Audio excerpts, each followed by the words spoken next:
దేశీయ మార్కెట్లు నష్టాల్లో ప్రారంభమయ్యాయి.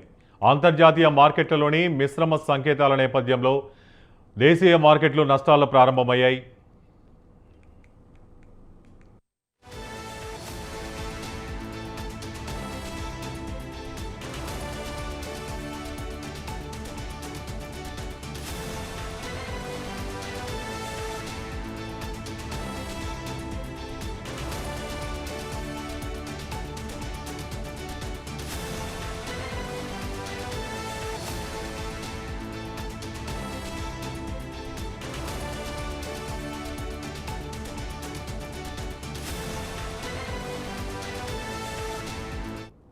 ఇక హీరో మోటార్ కార్ప్, ట్రెంట్, సిప్లా, టైటాన్ కంపెనీ, టెక్ మహీంద్రా షేర్లు లాభాల్లో ఉన్నాయి.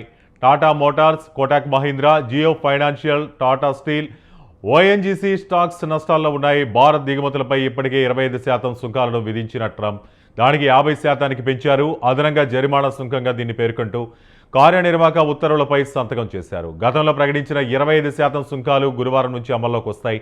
కొత్తగా విధించిన అదనపు 25% సుంకాలను ఈ నెల 27 నుంచి అమలు చేస్తామని ప్రకటించారు.